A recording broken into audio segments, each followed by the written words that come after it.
플라스틱 재생업체. 15톤 적재함 가득 압축 페트병을 실은 트럭 한 대가 공장 안으로 들어섭니다. 과연 이 많은 페트병들은 어떻게 처리되고 있을까요?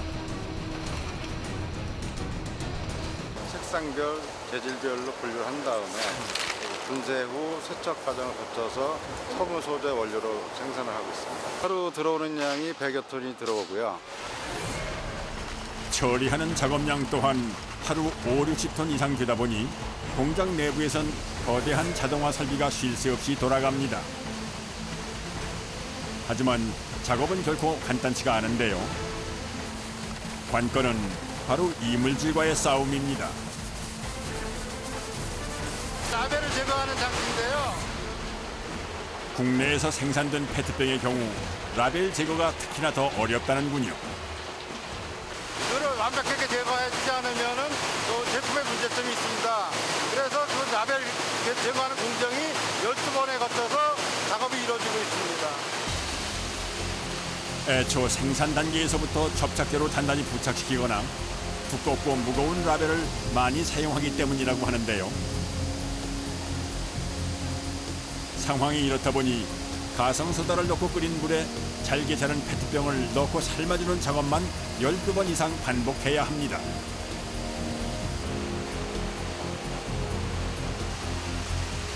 그 시각 다른 한편에서는 쏟아져 나오는 페트병들 사이로 작업자들의 손길이 분주히 움직이고 있는데요. 갈색 나오는 가지인데 착색이 백색이고 뭐 잡색이 나오는 거 못 보는 거 사람이 나머지 맞아 건드립니다. 같은 페트 소재의 플라스틱이라도 이렇듯 꼼꼼하게 분류하는 데는 다 이유가 있답니다. 각각 쓰이는 용도가 다르기 때문입니다. 무색인 경우에는 쓰이는 용도가 다양하고 그린이라든지 맥주병 각 색상별로 특성이 있기 때문에 서로 관리하고 있습니다. 시끄러운 소음 속에서 컨베이어 벨트 속도에 맞춰 온종일 쉴 틈 없이 손을 움직이는 작업자들. 잠시만 있어도 귀가 먹먹해지는 터라 귀마개는 필수라고 하는군요. 이렇게 몇 시간 골라내세요? 8시간 걸려요. 40분 정도. 분류가 끝난 페트병들은 곧장 다음 공정으로 향합니다. 바로 일정한 크기로 잘게 분쇄시켜주는 작업인데요. 고품질의 실을 얻기 위해선 조각의 크기가 균일해야 한답니다. 그리고 또다시 페트병에 들러붙은 각종 이물질들을 씻어내기 위해 세척과 소독, 건조 작업을 반복하게 되는데요. 이렇게 모든 과정을 마치고 나면 비로소 재생 섬유의 원료가 되는 플레이크 형태로 1차 가공이 마무리됩니다. 완성된 제품은 700kg 단위로 자리에 포장됩니다. 이게 모든 공정이 거친 마지막 제품입니다. 아, 이게 다 완성된 거예요? 예. 그야말로 버려진 페트병의 환골 탈태. 새로운 모습으로 말끔히 탈바꿈에 성공했는데요. 원료화로 해서 바로 녹이면서 섬유를 뽑게 됩니다. 이후에는 또 어떤 모습으로 거듭나게 될지 궁금해집니다. 원료가 도착한 곳은 경북 의성의 재생섬유 생산 공장. 들어온 원료의 양만 봐도 규모가 상당한 것 같은데요. 플라스틱을 녹여가지고 실을 뽑습니다. 패딩 잠바에 들어가는 솜이나 그다음에 카시트 안에 들어가는 솜, 그리고 매트리스, 소파 안 들어가는 데가 없습니다. 여러 형태로 다양하게 쓰이는 만큼 주문에 따라 맞춤 생산을 하기 위해선 그만큼 다양한 색상의 플레이크가 많이 필요하다고 합니다. 그 하루에 한 100톤 정도. 그런데 지켜보니 외부에서 곧장 2층으로 들어서 옮기는데요. 알고 보니 2,000평 규모의 넓은 공장 안에서도 플라스틱을 녹여 실로 뽑아내는 메인 공정은 바로 이곳에서 이루어진다는군요. 가장 먼저 이루어지는 과정은 바로 색상을 조색하는 작업입니다. 마치 미술 시간을 연상케 하는군요. 여러 가지 원료를 가지고 서로 섞어주기 위한 그런 과정입니다. 아, 여러 가지 원료인데 같은 종류예요? 아닙니다. 조금씩 틀립니다. 저희가 제품을 만들기 위한 인장력과 그 녹는 그 융점 그런 게 다 틀리기 때문에 그걸 골고루 섞어줘야 작업이 잘 됩니다. 정해진 비율에 따라 정확하게 재료를 섞어주는 것이 무엇보다도 중요한 작업인데요. 자칫 재료가 잘못 섞이게 되면 전체 작업을 다시 해야 할 만큼 예민하고도 섬세한 작업이랍니다. 그렇게 신중하게 계량된 플레이크들은 아래쪽 컨베이어 벨트로 떨어지며 고르게 배분되는데요. 작업자가 그 위에 뭔가를 쏟아 붓기 시작합니다. 블랙으로 만들어주기 위한 플라스틱 칩입니다. 아, 플라스틱을 또 섞는 거예요? 예, 저게 이제 블랙 색깔을 만들어주는 역할을 하고 있습니다. 펠릿이라 불리는 이런 칩들은 포장재나 일회용 컵의 생산 과정에서 나온 깨끗한 부산물로 만들어낸 고순도의 원료인데요. 여기 보시면 이 건조된 플라스틱을 녹이는 역할을 하는 장치입니다. 기본 온도 250도에서 280도 가량의 열을 가해서 그 플라스틱을 녹여서 200도 이하면 플라스틱이 녹지가 않고 300도 이상 돼버리면 플라스틱이 타버리게 됩니다. 때문에 작업자가 곁을 지키며 적정 온도를 유지하는지 살펴봐야 합니다. 하지만 본격적인 작업은 이제부터가 시작이라고 할 수가 있는데요. 녹인 플라스틱 액체를 내뿜게 되는 방사기의 작동을 잠시 멈춰두고 조심스레 뭔가를 떼어내는 작업자. 그런데 기계에서 떼어내자마자 온도가 급격히 떨어지며 끈적하게 엉겨붙는 모양새입니다. 곧이어 준비해둔 새 부속품으로 교체 작업을 진행하는데요. 두껍게 장갑을 착용하고 있지만 언뜻 보기에도 열기가 상당해 보입니다.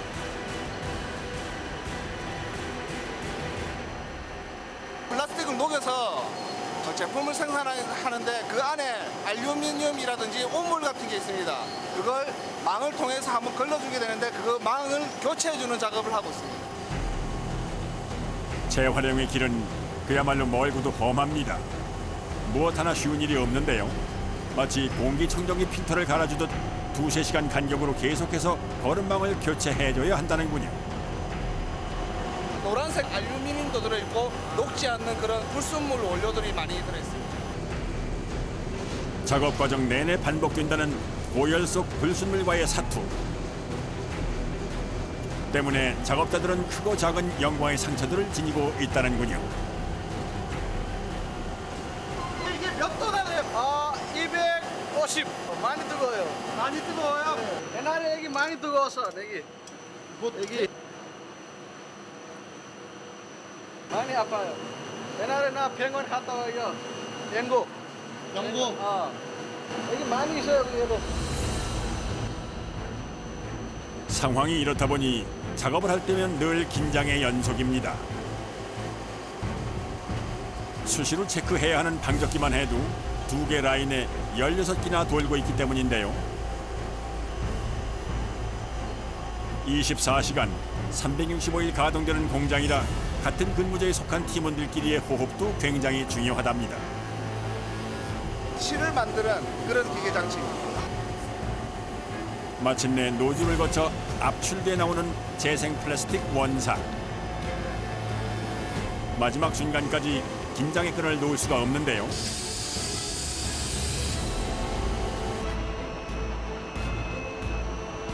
실이 잘 나오고 있나 안 나오고 있나 확인을 하고 있습니다.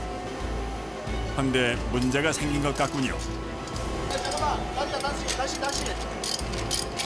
나지야, 다시. 황급히 위쪽으로 뛰어 올라가는 작업자. 무슨 일인지 궁금합니다. 아하, 실을 뽑아내는 압출 노즐에 아무래도 문제가 생긴 모양입니다. 애써 뽑아낸 실들이 잔뜩 엉켜붙은 모습인데요.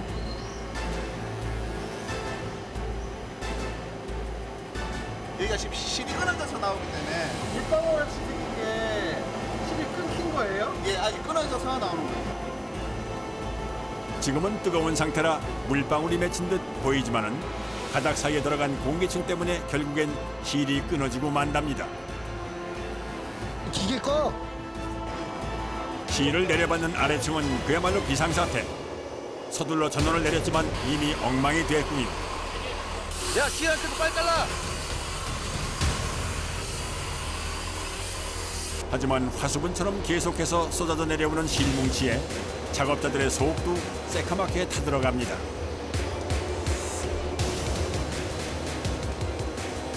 포장에서면 많이 힘들어. 사람 바빠. 사태 해결을 위해 다시 위층으로 올라온 작업자들. 실이 빠져나오는 압출기의 노즐을 확인해 보는데요. 이 노즐 팩 장치 하나의 무게만 무려 100kg이 넘기 때문에 이동 시에는 크레인의 힘을 빌릴 수밖에는 없습니다. 뭐 하시려고요? 저희가 쓰는 팩이 오물이 많이 차게 되면 액이 터지는 수가 있습니다. 때문에 수시로 상황을 체크하며 노즐 팩을 교체해줘야 하는데요. 문제는 그 와중에도 기계는 계속해서 돌고 있기 때문에 속전속결로 서둘러 교체 작업을 끝마쳐야 한다는 겁니다. 노즐 팩 조립 과정입니다. 여기 전체 공정 중에 제일 중요한 작업이라고 볼 수 있습니다. 예, 이거 일명 모래, 불순물을 좀 많이 잡아주고 있습니다. 실을 뽑아내는 압출구인 동시에 마지막 필터 역할까지 맡고 있다는 노즐 팩. 그래서인지 내부 구조 역시 굉장히 복잡해 보이는군요. 총 3개의 망을 씌우고 있습니다. 점점 망이 더 촘촘해지는 겁니다. 거르고 또 거르고 단 한 톨의 티끌도 허용하지 않겠다는 비장한 각오가 엿보이는 것 같습니다. 마지막으로 맨 바깥쪽 덮개를 덮고 16개의 볼트까지 조여주고 나면은 새로운 노즐팩 조립 작업 완료.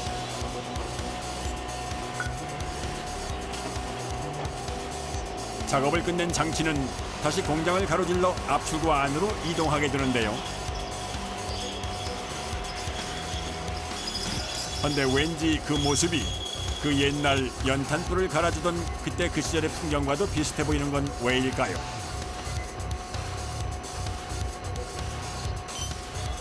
이렇듯 작업자들의 발빠른 대처 덕분에 다시금 무사히 가동되기 시작하는 재생 섬유 압출 작업. 16대의 압출기가 동시에 가동되다 보니 하루 3-4번은 이렇게 노즐팩을 교체하는 작업이 이루어진다고 하는데요. 아래층으로도 다행히 잘 내려오고 있는 것 같군요. 이번엔 또 무슨 작업일까요? 물로 냉각을 시켜주는 거죠. 여기서 냉각이 잘 안 됐을 경우에 실이 엉켜 붙어요. 플라스틱을 뜨겁게 녹여서 뽑아내는 실이다 보니 여러 차례의 냉각 과정을 반드시 거쳐야 한답니다. 뒤를 이어선 여러 대의 롤러를 이용해 뽑아낸 실을 빠르게 감아서 4배로 늘려주는 연신 과정을 거치게 되는데요. 이 작업을 통해 실의 굵기와 내구성이 결정된다고 해도 과언이 아니랍니다.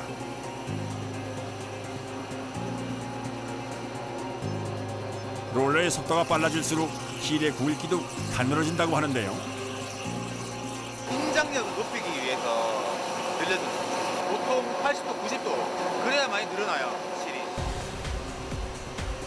그런데 자꾸만 시선을 사로잡는 이 거품의 정체는 무엇일까요? 밑에 막 부품 같은 것도 생겼는데 그걸 부드럽게 하는 약품이 들어가요. 아무래도 합성 섬유다 보니 정전기 방지를 위해선 첨가제가 추가로 들어가야만 한다는군요.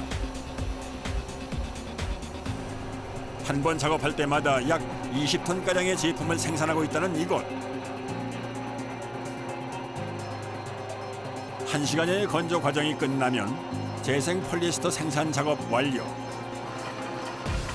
여기에 거래처 주문에 맞춰 커팅 작업이 이루어지기도 하는데요. 커팅이 돼서 이렇게 나옵니다.